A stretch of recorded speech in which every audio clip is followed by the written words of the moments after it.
皆さんこんにちは、ジャーネです。今回は私たちが24日間かけてメキシコ各地を巡ったバックパックの旅の費用についてお話しします。旅のお金の話ってこれから計画する人にとっては一番気になるところですよね。レートは両替した日やカードを使った日によって誤差がありますし、今回はイメージしやすいように100円未満は四捨五入してざっくりとお伝えします。お土産代は除いていますので純粋な旅費として参考にしてください。では早速皆さんが最も興味のある旅の総額から発表します。今回のメキシコ24日間2人分の総額は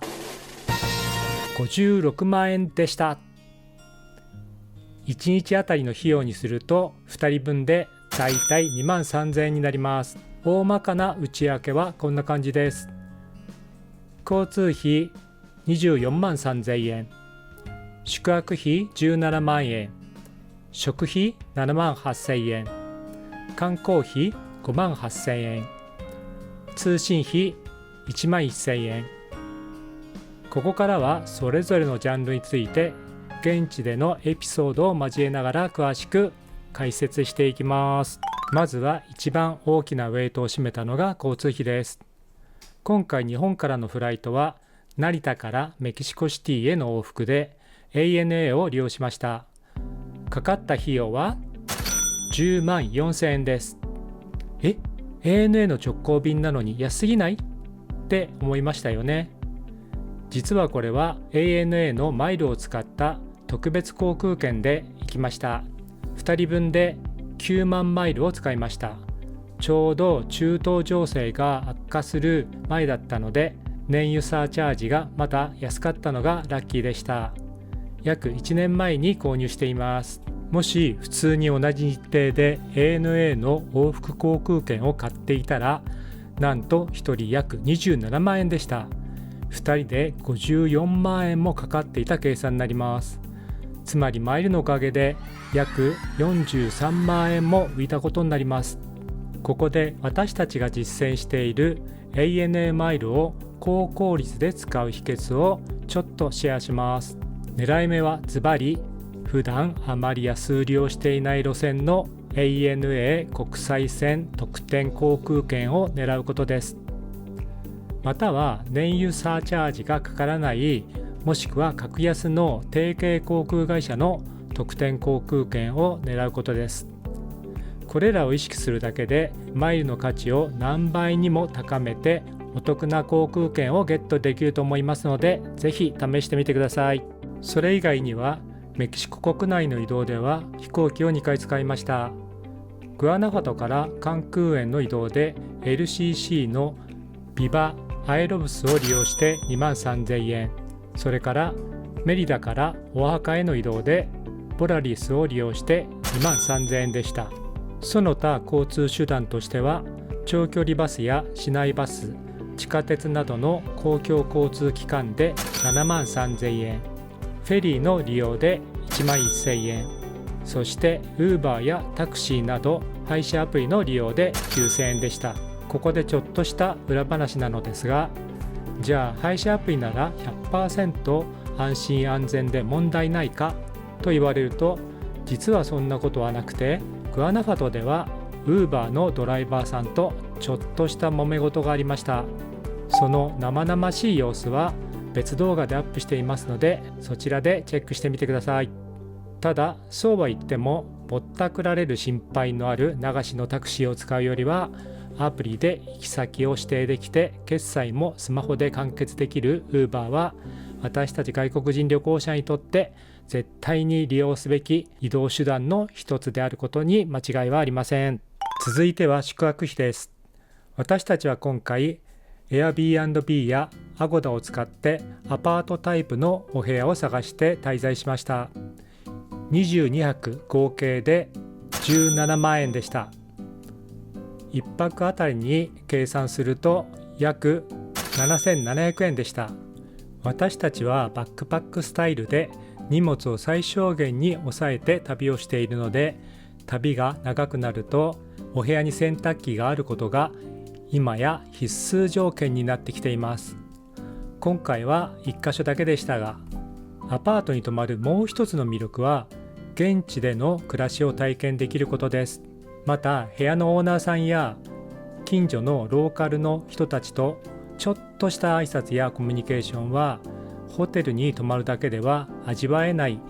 旅の醍醐味の一つになっています。さてお次は気になる食費です。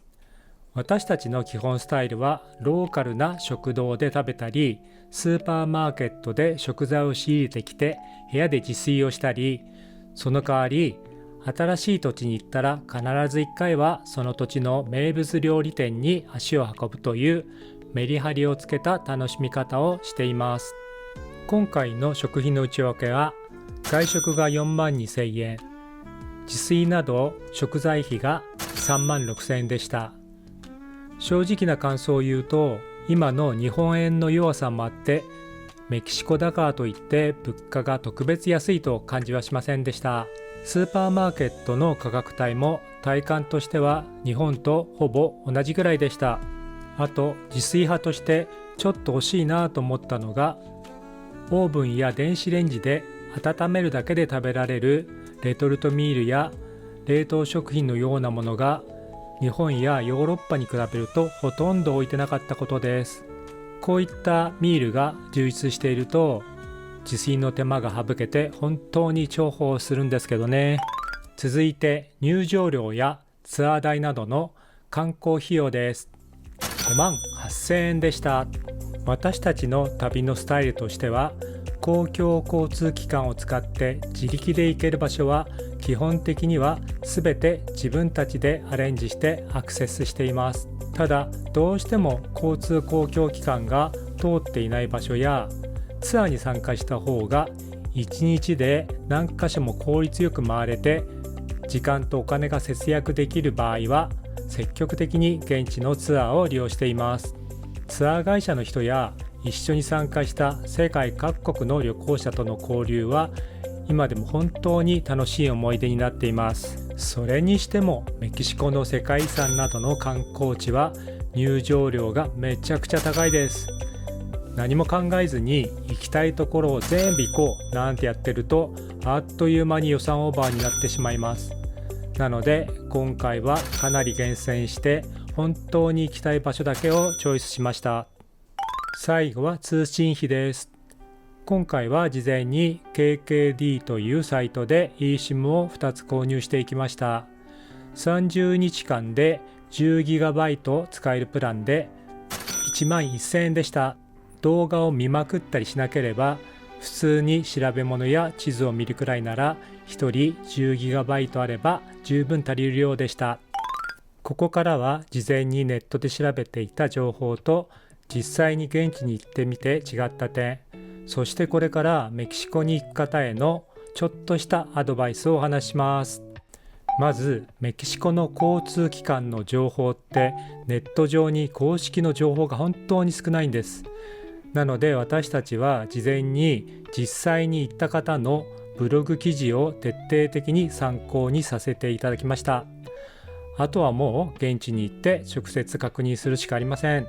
ネットの情報は間違っていたり、コロナ前の古い情報のまま止まっていたりすることが多いので、鵜呑みにしないようにするといいと思います。だからこそ私たちはこの旅動画では、これからメキシコ旅を計画している人、特に公共交通機関での移動がメインになる人に向けてリアルで最新の情報を発信しています。ぶっちゃけて言えば自分たちが旅の前にこういう情報が知りたかったのにどこにも転がってないじゃんって困ったので、自分たちが体験して発信しようと思ったのがこの動画を作っている理由の一つでもあります。それから治安についてですが、渡航前はメキシコは治安が悪い、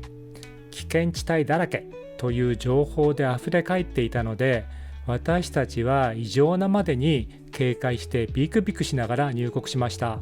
でも実際に蓋を開けてみたら、日中に観光客や地元一般の人が歩いているような場所では危険を感じる瞬間は全くありませんでした。それどころか親切なメキシコ人が本当に多くて、道迷ったり困ったりした時は何度も助けてもらいました。あと驚いたのが、バスを待つ時に皆さんきれいに一列に並んでますという習慣があるということです。海外って日本みたいにきれいに並ぶ習慣がない国が多いじゃないですか。でもメキシコはまるで日本のようにみんな整列して、すごく文化的な一面に感動しました。最後に食事に関してちょっと忖度とない個人的な意見を言わせてください。メキシコ料理って基本的にはトウモロコシがベースで、味付けは辛いいくつものソースをかけて楽しむ料理が多いんです。最初は新鮮で美味しいんですけど、私たちは数日で飽きてしまいました。私自身がそこまで辛いのが得意じゃないということもありますし、何より昆布やかつおだしのように料理のうまみを大切にする日本人にとっては、毎日続くとちょっと物足りなくなってくるのかもしれません。もちろん人によりますが、日本からちょっとした和食の調味料やインスタント味噌汁を持っていくと救われるかもしれませんね。メキシコ旅の費用編いかがだったでしょうか。私たちの旅のスタイルは、公共交通機関を駆使してできるだけ自力でリーズナブルに旅をしながら、その国のリアルな空気を感じてくるスタイルです。今回の費用やエピソードがこれからメキシコ行く方の参考に一つでもなれば嬉しいです。私たちが旅の中で実際に支払った金額は、できるだけ動画のテロップで紹介していますので、ぜひ何度も見返して参考にしてみてください。旅から帰ってきて動画の編集時間がなかなか取れなくてアップロードが遅くなってしまいましたが、私たちの旅はまだまだ続きます。次回の動画も見逃さないように、ぜひチャンネル登録と高評価をしてお待ちいただけると編集の励みになります。最後に今回の旅の費用データをまとめて画面に出しておきます。それではまた次回の動画でお会いしましょう。じゃあねー。